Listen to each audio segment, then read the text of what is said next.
홍 후보님 안녕하십니까? 안녕하세요. 예. 네. 축하드립니다. 네네, 고맙습니다. 자, 이게 대선 후보, 우리 홍준표 후보께서는 스토리 있는 정치인, 여러 가지로 수식어가 많이 붙는데. 자, 포부도 간단하게 말씀해 주시죠. 포부부터.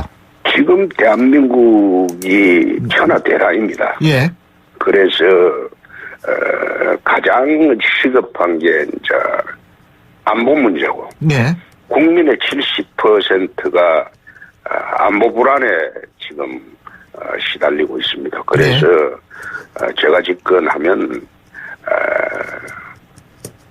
북에게 대응해서 미국과 전술 핵무기 도입 협상을 바로 해서 사드 배치뿐만 아니라 미군의 전술 핵무기를 다시 반입을 해서 북핵의 균형을 이루고 그렇게 해서 튼튼한 안보 대통령이 되도록 하고 두 번째는 이 땅에 어렵게 살아가는 서민들과 젊은이들의 꿈을 찾아주는 그런 서민 대통령이 한번 되어보도록 하겠습니다.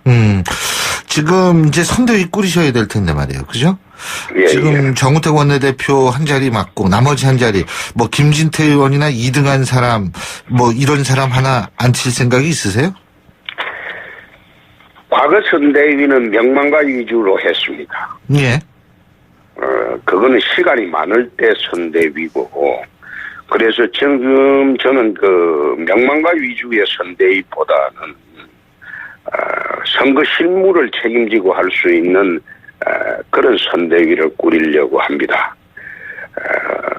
중앙선대위는 실무를 아는 분들로 시작을 하고 오히려 지방 조직이 무너졌기 때문에 지방선대위를 강화를 하려고 합니다. 김진태 의원 같은 경우에 소신이 뚜렷하고 또 우리 우파에 참 소신을 갖고 했던 분인데 찬반 양론이 있긴 하지만은 우선 지도부에 모셔오고 강원도 선대위원장을 원래 출신이 강원도입니다. 강원도당 위원장도 지금 하고 계시고 강원도 선대위원장을 맡길 생각입니다. 예. 강원도 맡기면은 그쪽에서 받아들이나요? 지금 다 단합하기로 했습니다. 예. 우리 지난번에 지난 주말에 전부 모여서 하나가 되기로 했습니다. 자, 임명진 비대위원장이 오늘 그만두시죠? 네네. 그죠? 그만두었습니다. 그만뒀죠. 자, 근데 이 임명진 비대위원장 어떻게 역할을 나름대로 또 하셔야 되는 거 아니냐 이런 얘기인데 어떻게 보세요? 그분은 무너진 당을 재건하고 우리 당을 살린 분입니다. 저희들이 은혜를 갚아야 합니다. 그런데 선대위원장으로 좀 모셨으면 했는데 당내 또 여러분들이 있기 때문에 당신께서는 뒤에서 적극 돕겠다. 그래서 제가 선대위를 운영을 하면서 어려운 점에 대해서는 임명진 비대위원장님한테 별도로 또 자문도 구하고 부탁도 할 생각입니다. 임명진 위원장께서 그만두신 이유야 여러 가지가 있을 수 있겠습니다만 결국은 공천 파동 같은 것을 겪으면서 친박의 어떤 벽을 넘지 못했기 때문이다라는 분석도 있는데 동의하세요? 친박의 벽을 넘지 못했기 때문에 그만두었다기보다도 선대위가 꾸려지면 사실상 비대위는 역할이 없습니다. 선거 때까지. 그래서 우리 당에 사실 국정 최순실 농단 때문에 어려웠죠. 그런데 그걸 다 수습을 하고 했기 때문에 역할을 충분히 하셨다고 생각합니다. 자, 제가 이걸 여쭤본 이유가 홍준표 후보의 뭐 강점은 굉장히 많으시죠. 사실은 입지전적인 스토리 있는 정치인이다. 그리고 뭐 모래시계 검사 때부터 워낙 인지도가 높으신 분이다. 뭐 여러 가지 장점이 굉장히, 그리고 뛰어난 정치력이 있다. 뭐 장점이 많은데 지금 사실 단점으로 꼽히는 게 이거거든요. 자유한국당이라는 정당이 박근혜 전 대통령을 자꾸 연상케 한다. 이런 것들이 결국 홍준표 후보의 약점으로 작용한다. 이런 얘기가 있는데 그런 차원에서 친박들에 대한 과거부터 나왔던 뭐 징계라든지 뭐 여러 가지 이런 거 생각해 보신 적 있으세요? 사실 대선이 되면 예. 참 그 사람을 빼내기가 어렵습니다. 이 당은요, 이명박의 한나라당이었죠. 예. 박근혜의 새누리당이었죠. 예. 이제는 홍준표의 그 자유한국당입니다. 그렇게 예. 됐습니다. 그래서 97년도 이해창 예. 후보가 YS를 출당 요구하고 하는 바람에 사실상 선거 떨어졌거든요. 예. 이인재 후보가 나왔어도 사실 500만 표를 가져갔어도 그 당시에 DJ한테 37만 표밖에 지지 않았습니다. 예. 네, 그러니까 소위 잘못을 하신 분이라고 해서 선거 때 빼내고 하는 것은 그거는 대선하기에는 굉장히 잘못된 전략입니다. 근데 그것 때문에 오히려 다른 당과의 연대가 힘들어진다 이런 분석도 있던데요? 바른당과의 연대는 이제 지금 다각도로 접촉을 하고 있습니다. 저는 우파 분열로 대선 치르지는 않을 것으로 봅니다. 예. 바른당과 이제 함께 하고 함께 가는 그런 분위기가 만들어질 것으로 봅니다. 지금 우파라고 말씀하셨는데요. 국민의당이 우파 이 연대의 대상입니까 아닙니까? 그건 얼치기 좌파죠. 그러면 거꾸로 얘기한다면 예, 우파일 수도 있어요? 우파는 아니죠. 사드라든지 지금 사드 배치 문제라든지 안철수 후보가 말씀하시는 거는 보면 좌파적 성격이 강한데 그것도 좌파는 아니고 또 우파적 성격은 제가 보기에는 전혀 아닙니다. 예. 또 국민의당 같은 경우에는 민주당에서 대선하기 위해서 분당에 나온 호남정당의 소위 분파에 불과합니다. 그것을 지금 안철수 후보라는 얼굴로 지금 가려져 있긴 하지만은 본질적으로 민주당에서 호남을 민주당과 호남 격통 싸움을 하고 있는 그런 당입니다. 그런 당인데 지금 대선을 앞두고 우리가 그런 분들하고는 연대를 하기가 어렵죠. 예. 지금 사드 문제 잠깐 말씀하셨는데요. 그 사드 문제에 대해서 좀 여쭤본다면, 사드가 일단은 기정사실화 되고 있지 않습니까? 그렇죠?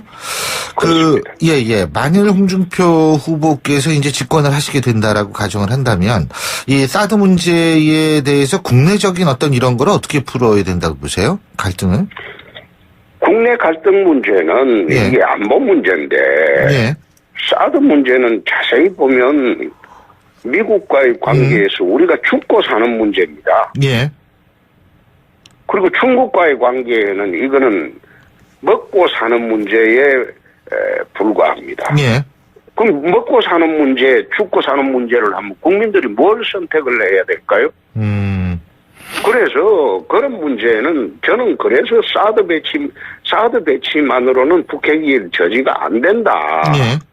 사드 배치하면서 이 한미 군사 동맹을 강화하고 또 예. 유럽의 지금 나토의 재배치를 전술핵을 재배치를 했습니다. 예. 독일, 이태리, 예. 터키 등 이런 나라에 예. 미국의 전술핵을 재배치를 했는데 예. 같은 형태로 우리도 아하. 나토처럼 전술핵을 한국에 재배치하자. 그래서 그 국가 안보를 튼튼히 하자. 예. 그렇게 이야기를 하고 있습니다. 알겠습니다. 지금 그리고 다시 국민의당 문제로 돌아가서 이게 만일 말이에요. 홍준표 후보와 안철수 후보가 이제 국민의당 후보가 됐다고 가정을 한다면 홍준표 후보와 안철수 후보의 지지율 격차가 좀 벌어지게 된다 하더라도 이 단일화는 필요 없이 끝까지 완주해야 된다라고 보십니까? 지지율 격차라는 것은 지금 대선 지형이 많이 기울어져 있어요. 여론조사 지형이. 예, 여론조사 지형과 대선 지형을 구분하시는 거죠? 아니요, 여론조사 지지율을 사흘 전에 어느 여론조사 로데이터를 봤는데. 예.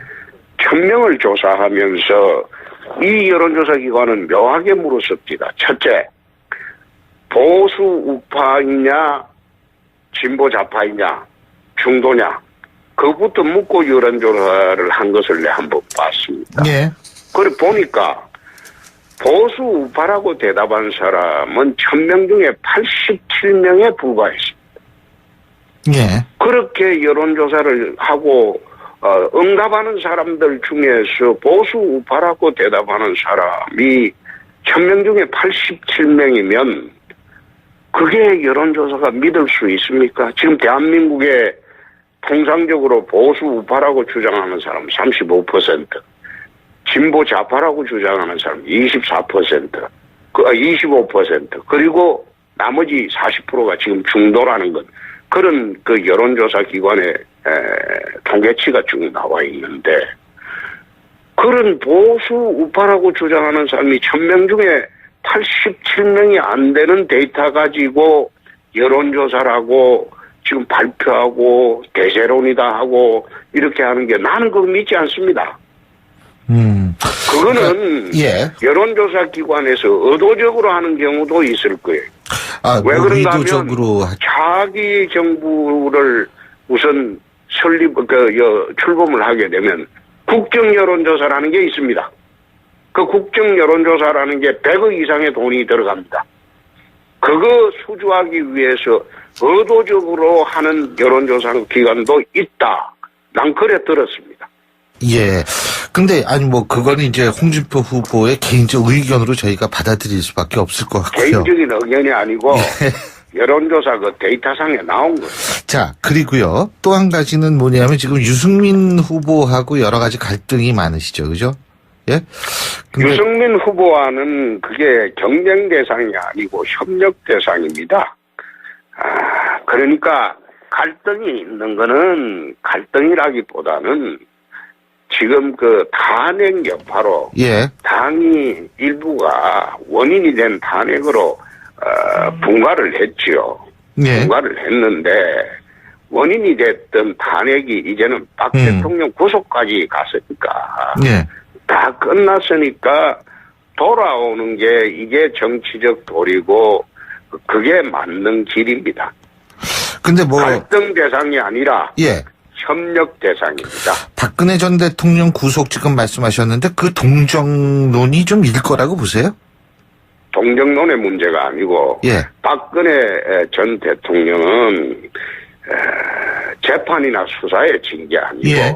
저는 정치 투쟁에서 졌다고 봅니다. 예. 그게 내 헌재 판결도 예. 정상적인 판결이 아니라고 봅니다. 아하.